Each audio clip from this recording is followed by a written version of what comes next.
السلام علیکم ورحمۃ اللہ وبرکاتہ۔ ایک لڑکی بتاتی ہے کہ کالج میں ایک لڑکے نے مجھ سے اظہار محبت کیا۔ اسے میں نے بہت سمجھایا لیکن اسے ذرا اثر نہیں ہوا۔ وہ کٹر ٹھرکی تھا، یا پھر اس بات پر یقین رکھتا تھا کہ کوشش جاری رکھو، ایک نہ ایک دن مان ہی جائے گی۔ میں اس کی باتیں سن کر ہنستی تھی۔ وہ دل میں خوش ہوتا تھا کہ ہنسی تو پھنسی۔ پھر اسے یہ کہاں معلوم تھا میری ہنسی کا مطلب ہے کہ ہنسو تو کبھی نہ پھنسوں۔ آج پھر وہ چلا آیا تھا۔ اچھا، تو تمہاری یہ دعویٰ ہے کہ تم محبت کرتے ہو مجھ سے؟ کیا ہوتی ہے محبت؟ کچھ معلوم ہے اس کے بارے میں؟ جس سے محبت ہو اس کے حقوق کا علم ہے تمہیں؟ یہ فرائض سے رمضان دینے کے قابل ہو تم؟ اس کے چہرے پہ حیرانیوں کے سائے لہرانے لگے۔ اسے ان گہری باتوں کا علم ہی کہاں تھا۔ وہ تو بس فلموں ڈراموں کی آغوش میں جوان ہو کر ہزاروں نوجوانوں کی طرح اپنی فطری ضروریات کے ہاتھوں مجبور ہو کر محبت کا نام اپنی روح میں سمو چکا تھا۔ سچ میں جب سے تمہیں دیکھا ہے میرا چین و سکون لٹ گیا ہے۔ ہر جگہ تم ہی دکھائی دیتی ہو۔ میں سچی محبت کرتا ہوں۔ پلیز مان جاؤ نا۔ میں نے بے نیازی سے پوچھو، کیا مان جاؤں؟ تم بھی محبت کر لو مجھ سے، بہت خوش رکھوں گا تمہیں، ہر بات مانوں گا۔ اچھا، میری ہر بات مانو گے؟ ہاں ہاں، ہر بات مانوں گا۔ تم نہیں جانتی تمہاری یہ عام سی آنکھیں میرے لیے کتنی خاص ہیں۔ لوگوں کو تو محبوبہ کی آنکھیں جھیل جیسی گہری لگتی ہیں، تم انہیں عام کہہ رہے ہو۔ آپ نے خود ہی تو کہا تھا کہ بناوٹی باتیں آپ کو پسند نہیں، یہ سب جھوٹی تعریفیں ہوتی ہیں۔ اس لیے سچ بتا رہا ہوں کہ چاہے یہ آنکھیں عام سی ہیں پر میرے لیے تو خاص ہیں۔ خاص کیوں ہیں؟ وجہ بتاؤ۔ کیونکہ ان سے ذہانت ٹپکتی ہے۔ جب آپ کے لب پھول برساتے ہیں تب یہ بھی پورا ساتھ دیتی ہیں۔ ایسا لگتا ہے جیسے یہ بھی بول رہی ہوں، تو محبت کی پہلی سیڑھی چڑھ ہی گئے ہو تم۔ اچھا بتاؤ، میری ہر بات مانو گے؟ ہاں، ہر بات۔ تو پھر میری محبت اپنے دل سے نکال دو۔ اگر تم سچی محبت کرتے ہو مجھ سے تو میری یہ بات مانو گے۔ اس کی آنکھوں میں پانی جمع ہونے لگا تھا جسے اندر ہی اندر جذب کرنے کی وہ ناکام کوشش کر رہا تھا۔ ٹھیک ہے، آئندہ آپ نہیں دیکھو گی مجھے، یہ کہہ کر وہ خاموشی سے چلا گیا، اس لیے کہ وہ مجھے یقین دلانا چاہتا تھا کہ واقعی وہ مجھ سے سچی محبت کرتا ہے۔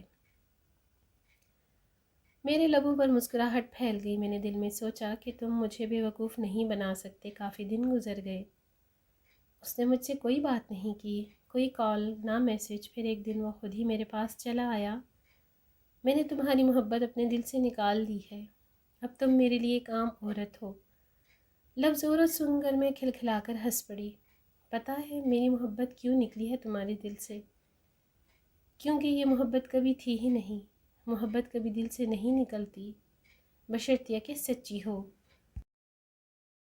محبوب کے ساتھ حقیقی پل کی دور کی بات، کبھی خیالوں میں بھی اس کا ہاتھ تک پکڑنا نصیب نہ ہو اور نہ ہی وہ شدتوں کو جانتا ہو، پھر بھی دل سے محبت نہیں نکلتی۔ وہ شرمندہ سا ہوا۔ تمہیں کیا پتہ میں کتنا رویا ہوں، کتنی راتیں جاگ کر گزاری ہیں، کتنا سوچا ہے۔ پھر میں نے خود کو سمجھایا کہ میں تمہاری بات مانوں گا، فریادی بن کر اب نہیں آؤں گا۔ اس لیے کہہ رہا ہوں، محبت ختم ہو گئی۔ شادی تو ویسے بھی تمہارے ساتھ نہیں ہو سکتی۔ کیوں؟ مجھے خارش ہے؟ میری رگ مزاج پھڑک اٹھی۔ پھر ہنستے ہوئے اس نے بتایا کہ ہمارے خاندان والے برادری سے باہر شادی نہیں کرتے۔ تو کیا تمہارے خاندان والے برادری سے باہر محبت کر لیتے ہیں؟ وہ چپ رہا، کیا جواب دیتا۔ خیر، میں تم سے دوستی کرنا چاہتا ہوں۔ تم بہت اچھی لڑکی ہو۔ اگر تم میری محبت میں گرفتار ہو جاتی تو میری نظروں میں اپنی اہمیت کھو دیتی۔ اور ہم لڑکے واقعی ایسی لڑکیوں سے محبت تو خوب کرتے ہیں پر شادی نہیں۔ اب کہ حیران ہونے کی باری میری تھی۔ میری پلاننگ کامیاب ہوئی تھی، وہ سچ مان رہا تھا۔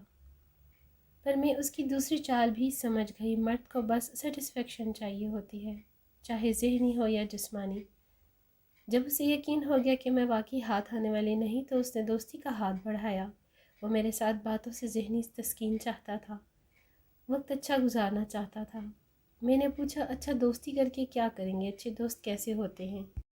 اس نے کہا، ہم اپنی ہر بات ایک دوسرے سے شیئر کیا کریں گے، میں آپ کو گفٹ دیا کروں گا، اکٹھے شاپنگ پر جائیں گے، خوب گھومیں پھریں گے، کھائیں گے پیئیں گے، دکھ سکھ کے ساتھی، بالکل اچھے دوست بنیں گے، ہمیشہ ساتھ رہنے والے۔ محبت کی جگہ اب دوستی کا لفظ آ گیا تھا، مگر ترجیحات اور مقاصد و معاملات وہی تھے۔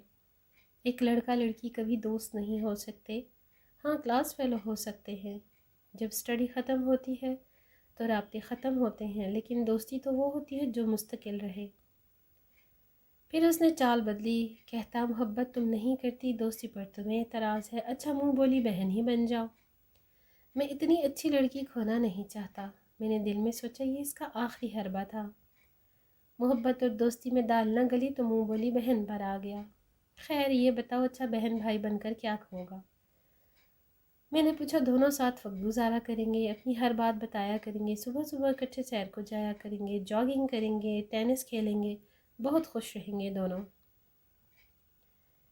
یہ زندگی بورنگ نہیں لگتی تمہیں جو گزار رہی ہو؟ تھوڑا سا بدلو، تم خود کو دیکھنا، کتنی خوشیاں ملتی ہیں۔ سچے بہن بھائی والا رشتہ ہوگا، کوئی نقصان نہیں، اور اس دوران تم بہن لفظ کا سہارا لے کر مجھ سے اپنی ذہنی تسکین حاصل کرتے رہو، نظروں سے ہی میرے چہرے کو چھوتے رہو، ٹینس کھیلتے ہوئے میرے بدن کے اتار چڑھاؤ کو للچائی نگاہوں سے دیکھتے رہو۔ تمہارا وقت رنگین ہو جائے گا، میں خاموش نظروں سے کہہ رہی تھی۔ وقت ان اکھیوں سے دیکھتا ہوا جواب کا منتظر تھا، سوری۔ میری خوشیاں، خوابیں، سیر، جاگنگ، زندگی کے رنگ، ٹوسٹ کہہ کہے دکھ سکھ کسی غیر مرد کے محتاج نہیں۔ میں اپنے پاپا کے ساتھ سیر کو جاتی ہوں۔ باپ کی شفقت بھری گفتگو بہت لطف دیتی ہے۔ میری ماں میری سب سے اچھی دوست ہے، میرے دکھ سکھ کی ساتھی ہے۔ میری سکھیاں خوابیں اڑانے میں لاجواب ہیں، ان کے ساتھ میرا وقت بہت اچھا گزرتا ہے۔ میرے ٹیچرز میرے رہنما ہیں۔ اپنے بھائی کے ساتھ میں گھنٹوں باتیں کرتی ہوں، معصوم شرارتیں، 2 منٹ میں ناراض، 2 منٹ میں راضی۔ ایک دوسرے کے بنا ذرا وقت نہیں گزرتا۔ اس کے پیچھے بائک پر بیٹھتے ہوئے آزاد فیل کرتی ہوں۔ اس کے ساتھ شاپنگ کا جواب نہیں، میں بہت خوش ہوں۔ ایک نیا رشتہ بنا کر میں ان سب رشتوں کی مٹھاس نہیں کھونا چاہتی۔ پتہ نہیں لڑکیوں کی حسین زندگی غیر مردوں سے ہی کیوں جڑی ہوتی ہے۔